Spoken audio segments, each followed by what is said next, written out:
evening, everybody, and glad I'm able to bear witness to a true testimony and uplifting Jesus Christ first and foremost for allowing a healing, a miracle healing, to come through St. George to my mother, Evelyn Betar, Gazal.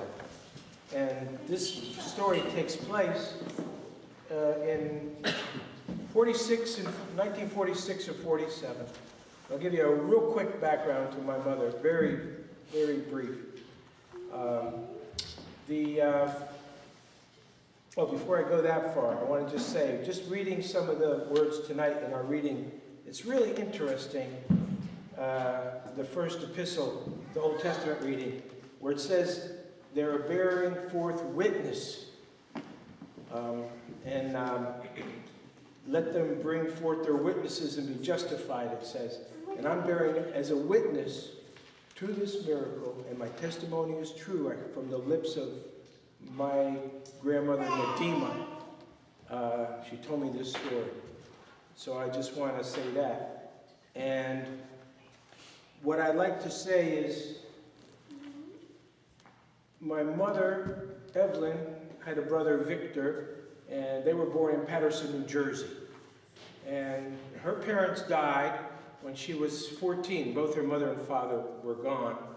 So her mother, Behijah, was married to, and Behijah had a sister, Nadima, and they were married to two brothers.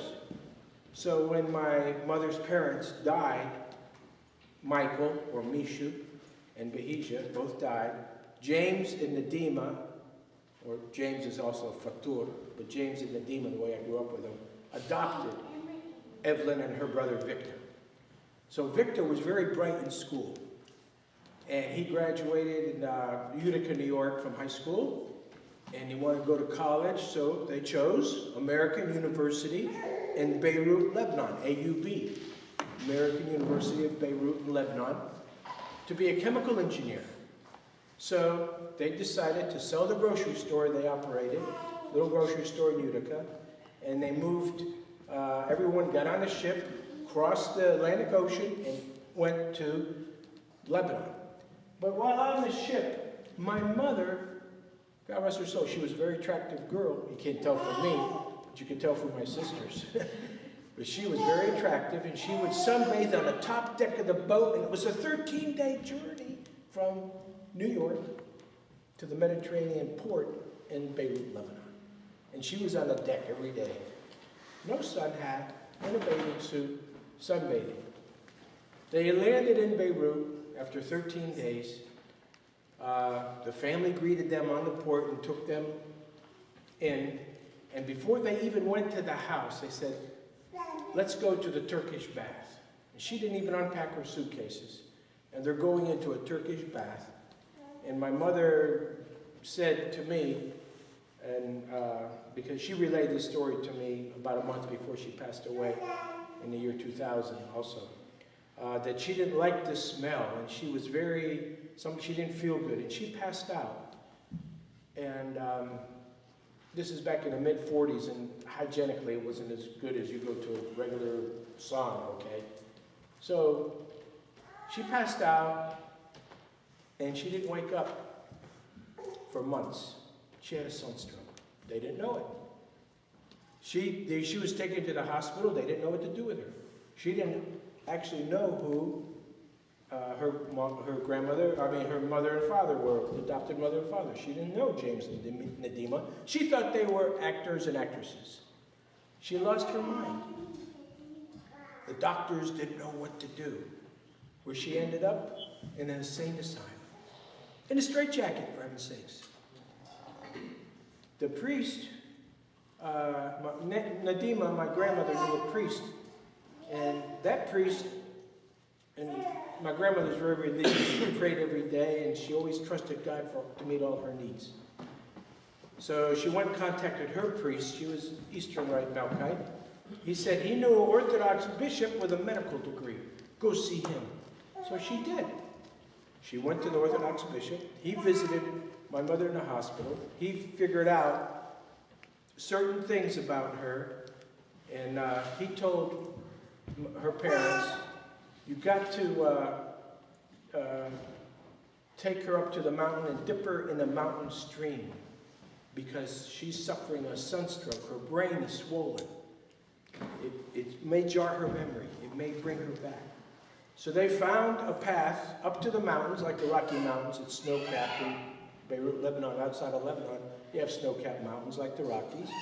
So they made the journey up into the hills, and they found a bridge with a stream underneath it, and they put her in a harness, and they dunked her all the way down several times, over her head. Told her to hold her breath, and the stream and the rushing waters went over her head. And it was snow melt, very cold waters. So they went back to the hospital at that point, or the insane asylum, and she finally got her memory. She knew who they were. Her brain, which was swollen, shrunk. And she figured out who her people walking in the room were. Oh, Nadima, Jim, you know. But she laid in a straitjacket for a long time, and she was immobile. She had no strength to walk, not even to lift up her hands. Her whole body went muscle atrophy. Her whole body was atrophied. She realized she didn't want to live like that. She told her mom, my grandmother Nadima, I don't want to live like this. You know, let me die. So she was very depressed. So my grandmother Nadima didn't give up. She went over to the doctor. She says, what are we going to do? Evelyn doesn't want to live anymore. He says, give her a reason to live. Make her fall in love with somebody. Introduce her. And you know, in the old country, they fix people up in marriages when they're little kids. But that wasn't my mom's situation. She was born in America. So they introduced her to my father-to-be, which I should have brought his picture and her picture. Forgive me, I missed the boat on that, because they're a gorgeous couple. He looked like Omar Sharif. He was in French Foreign Legion. He went in when he was 15. They thought he was like 18. Big shoulders, very handsome, and he was a ladies' man. And he did court the sparker, so to speak. Made her fall in love, gave her flowers, gave her candy. She did fall in love with him, and she wanted to live, but she couldn't walk. So the bishop said, you have to make a pilgrimage to the tomb of St. George and pray in the tomb for her healing. Okay. So they decided to make a journey to the tomb of St. George. So you have Evelyn, my father-to-be, Joseph, Nadima, and James. And my dad's parents also went, Esad and Bahia. I'm named after Esad. That's my first name. And they all went into the tombstone area, which is like in a cave where the crypts are. And the streets are cobblestone in the cemetery, not like out here. Cobblestone. And the tomb is like you have to walk in and go down. And then on that tomb is like a casket, stone casket, with metal rings on each side. So my mother was chained to one of the metal rings with a 6-foot chain and another manacle and a 6-foot chain, and then next to her was either grandma or grandpa, her mother or dad, and then Bahia and Esad, and then finally my dad Joseph would be chained to the other end of the ring. So it's a semicircle of people in chains around the rings. Chains and rings around the casket. The gatekeeper told them, you know, because my dad carried her in, because he was strong. He carried her up on the path and up in and set her down on the ground when they chained everybody up. And he said, if your prayers come true, and it's interesting, it's in this epistle tonight. It's in the epistle of tonight's readings from the book of Acts. And this is like ironic, but if you remember in the epistle, St. Peter was in chains. And the angel said to him, "Get up quickly." And the chains fell off his hands. It's interesting. And tonight's reading is the same I'm going to share with you. About 3 in the morning or 4 in the morning, Nadima hears clack, clackety clack, clackety clack, clackety sound. Something clacking. That's the hoofs of the horse on the cobblestone. And she looked up and she saw a white blur circling and circling and circling all of them at the party that was praying for my mother. Circling faster and faster like a white blur going around and around. She saw the image of St. George on his horse, just going so fast she couldn't keep her eyes on him. She wanted another witness, so she tried to wake her mother. And I remember these words, even though I'm not fluent. My grandmother said to me, this is what I said to my mom. Immi, Shufi had the DC Georgius. Immi, Shufi had the DC Georgius. Immi means mom, mother. Mother. Shufi, look, had a DC Georgius. This is St. George. That's what she said. Her mom woke up, she didn't see a thing. Only my grandmother Nadima, her namesake, my little Nadima. Well, needless to say, she didn't see her, went back to sleep, and in the morning, the manacles were broken. And my mother, who was carried in by my father, Joseph, walked out on her own 2 legs. She was healed, completely healed. So that's the story I want to tell you, because as a witness to Christ, he works through people to bring miracles to others.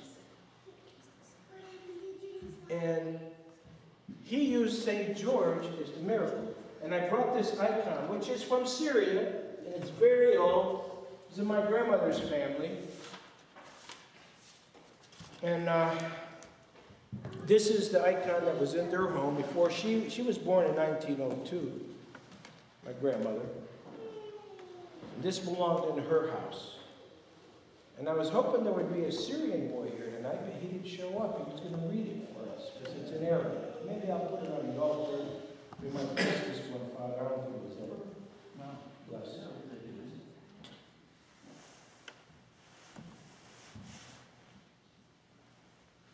It's an old print.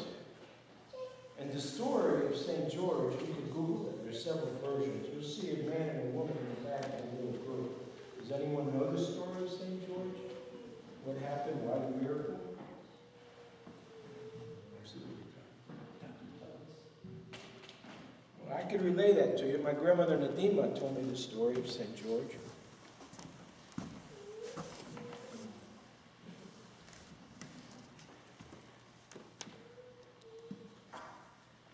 And this is, in an old country, they had a drought, a bad drought, in the city. And this drought was where there was no more rain, and the only water was in the river. The only water was in the river. And you had to go to the river to get the water. But in the water, guess who lived there? Huge alligator or dragon. I have to show these to my English looking at me saying, well, how come you're not coming back?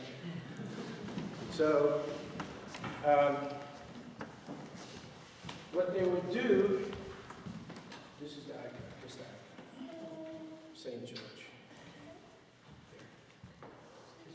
St. George, just the icon. Go ahead. Where are you busy? Your hands are busy.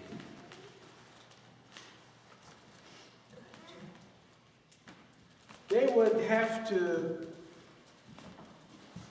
give the dragon a child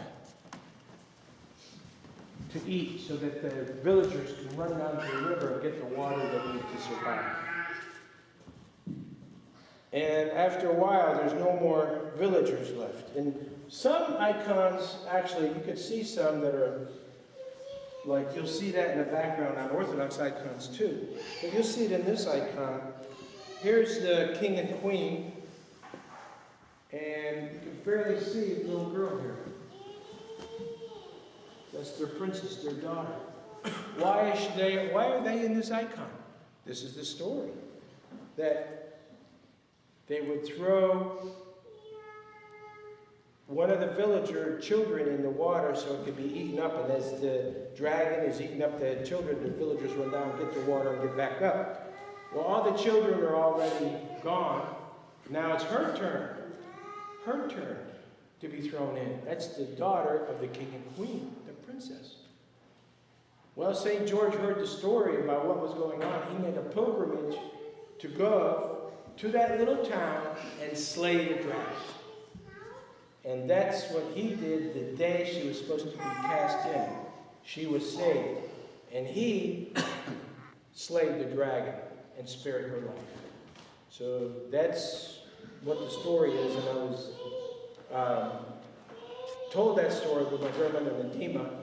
And that is what the truth is as far as I know it, as a testimony. And what speaks of the truth is here it is in the print. You see. So my grandmother told me that probably she passed away in 96. Probably around 1960. I was about 11 years old. 9 years old. She told me the story. See the king and queen? King and queen and the princess. You know about princesses, don't you? Betar. So that's the testimony of the miracle of healing Evelyn had through St. George by the grace of our Lord and Savior, Jesus Christ, in the Holy Trinity. I just wanted to wrap up.